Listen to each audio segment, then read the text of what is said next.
something trying to steal my mood. My crazy thoughts trying to kill my groove. That's when I hear a voice whisper through the noise that brings a bigger picture into view. Whenever the clouds come into my mind, I won't forget it's you who tells the sun to shine. Every worry, every night, every second thought about tomorrow's wasting time. You give the sparrows everything they need. You light the stars and you paint the leaves. And you clothe the lilies with your majesty. And you don't even love them like you love me. No, you don't love them like you love me. No, like you love me, like you love me, like you love me, like you love me. Who am I in light of everything? That you would choose to set your eyes on me. It blows my mind to think that you would know my name, and I'm adored by the King of Kings. Whenever the clouds come into my mind, I won't forget it's you who tells the sun to shine. Every worry, every night, every second thought about tomorrow's wasting time. You give the sparrows everything they need. You light the stars and you paint the leaves. And you clothe the lilies with your majesty. And you don't even love them like you love me. No, you don't love them like you love me. No, like you love me, like you love me, like you love me, like you love me. Break it down one time. Break it down two.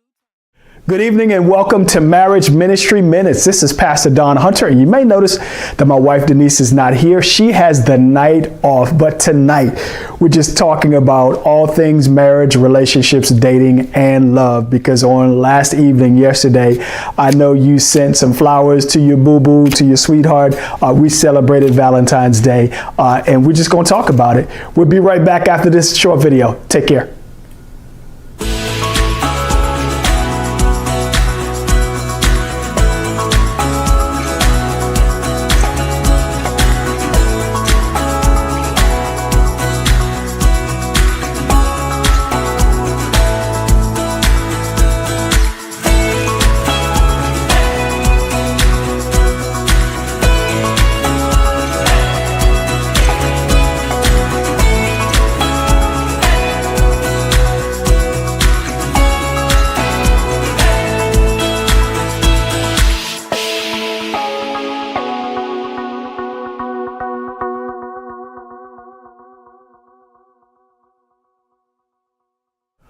Well, good evening again. Thank you for joining Marriage Ministry Minutes. My name is Pastor Don Hunter of Abba's House, Dallas. And you might notice that my wife, Denise, is not here tonight. She has the night off, but it's just me having an opportunity to share with you some things that I've learned throughout our marriage. Denise and I, on April the 13th of 2020, will celebrate 20 years of marriage.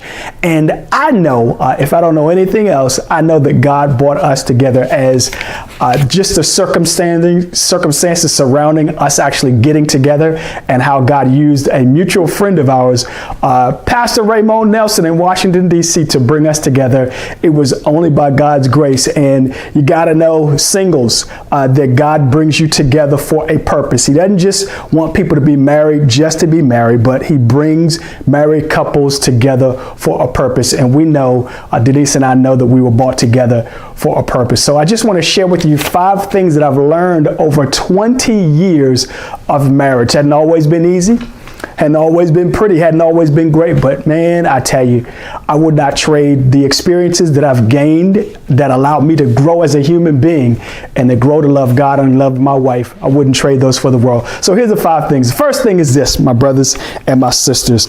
I really do have to listen to her. I really do have to listen to her.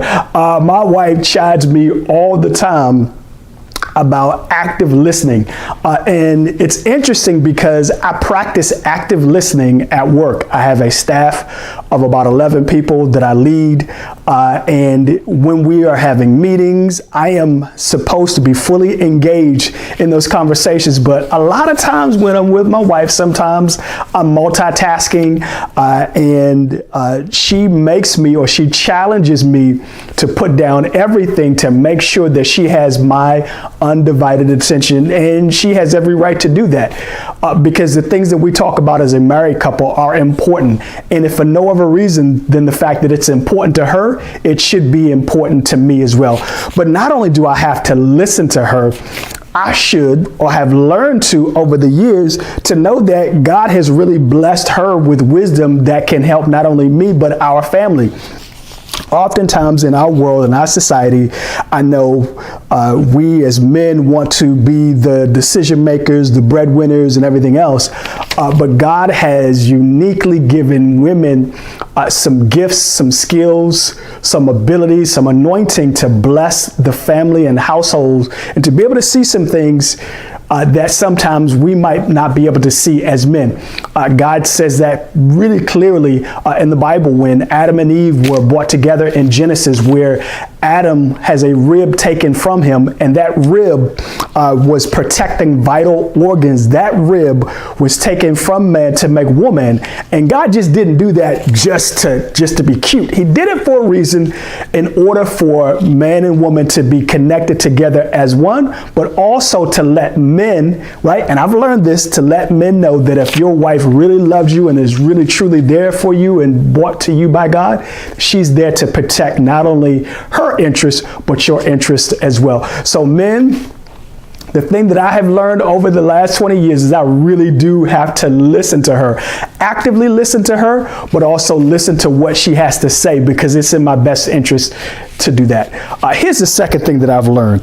The second thing that I've learned, that if you're always right, you're wrong. That if you're always right, you're wrong. Wow. Now, I don't know about you. I love to be right. I don't like to be wrong. I like my opinion to count over everybody. That's just the way that I'm wired, because I always think that I'm right. And that's dangerous and arrogant and prideful. And I've learned, just in my marriage to Denise and our relationship, that she's right too, right? And sometimes she's wrong. But it's not my responsibility to throw that up into her face. And sometimes, guess what? I like to throw that up into her face and let her know, like, you just as wrong as two left foot. But that's not the purpose. That's not going to be helpful. That's not healthy for relationships. So, because if you're always right, or you always think that you're right, you'll be wrong.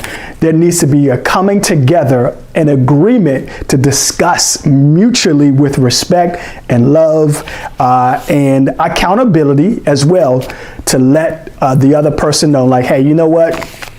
I don't necessarily agree with you on that one. It is not right.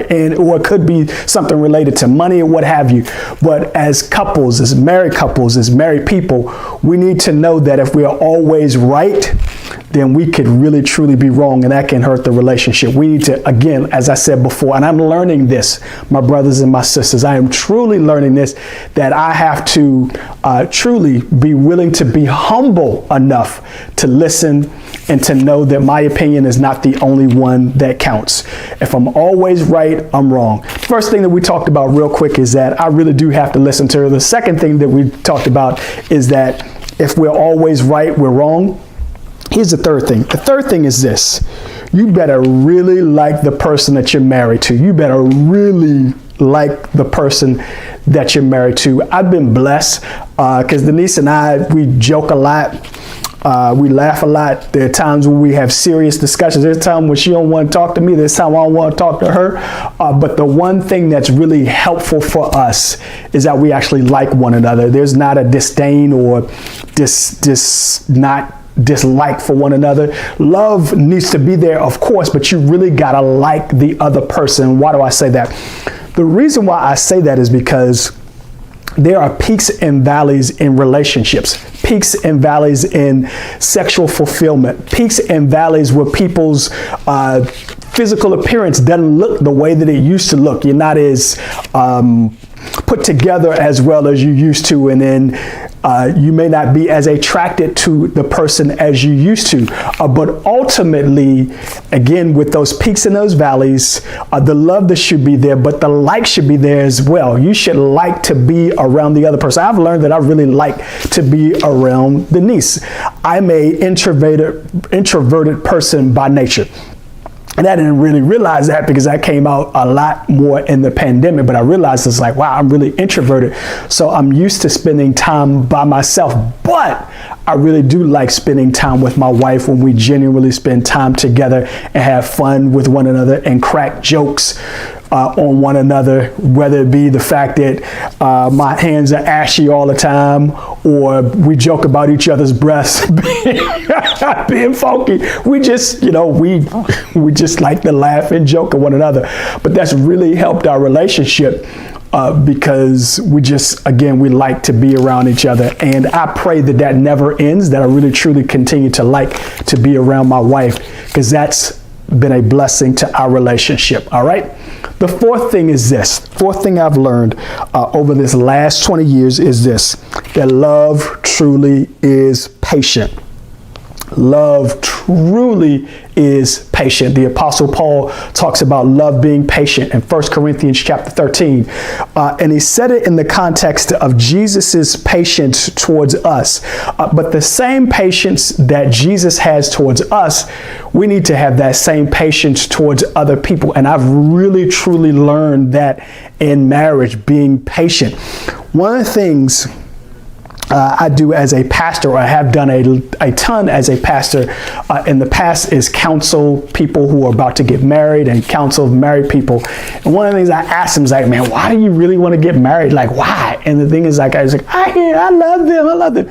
It really, truly, until you actually get into a marriage and are actually living in that marriage on a daily basis with a person, we don't really, truly know what love really is. I know the Bible gives us a description of what love is.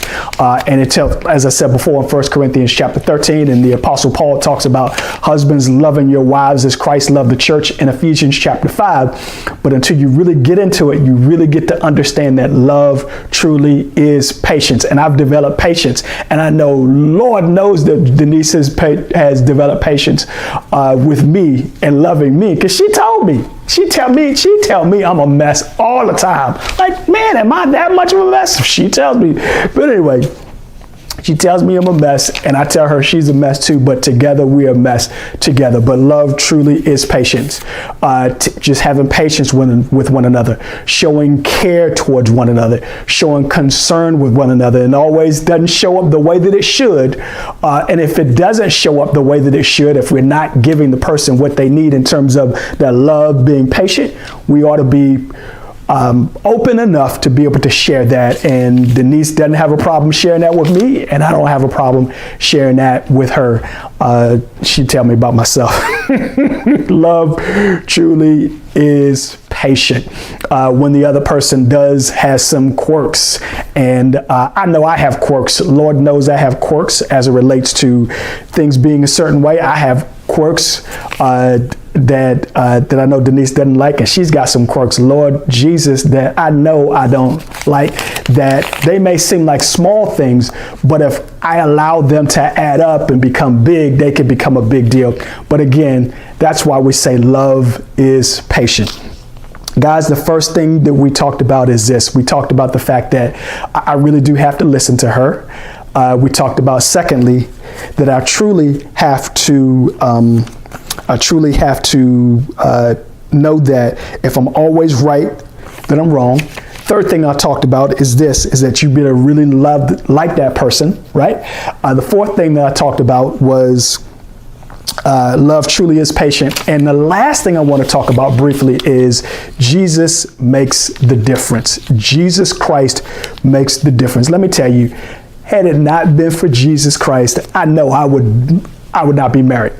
I can say this honestly. I didn't, before I actually got married, before I met Denise, I did not see myself as actually getting married. I thought I was just going to be single for the rest of my life before I met Denise. I didn't know that. But I know, again, that the Lord brought us together, and it is Him who has kept us together.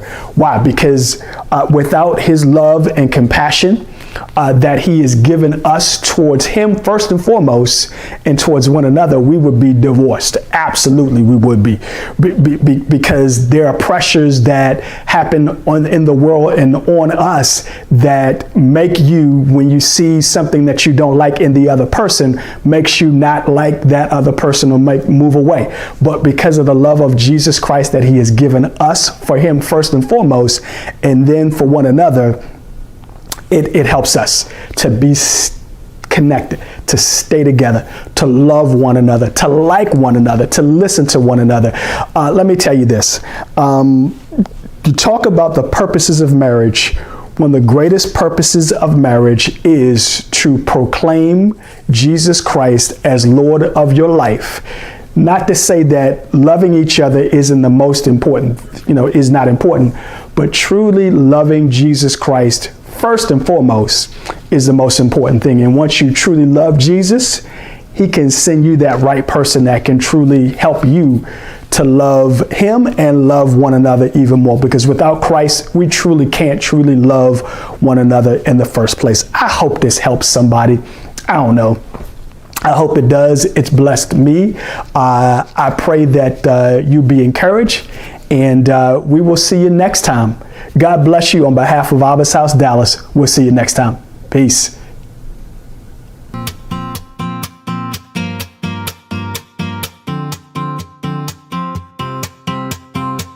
Just saw a movie and it made me think my life ain't Hollywood. Love don't come that easily. And when I try so hard and just can't get it right, it still amazes me you love to be here by my side. 'Cause every day we get down on our knees, asking God to help us be who we need to be. Yeah, yeah. We're far from perfect, but I trust and believe you and me can grow a heart that we truly say, I do this for you. I do this for love. I do this for the life we've been dreaming of. I give you my word, attached with my heart, and nothing in this world could ever tear us apart. I do this for you. I do this for you. Oh, I do this for you. I do this for you.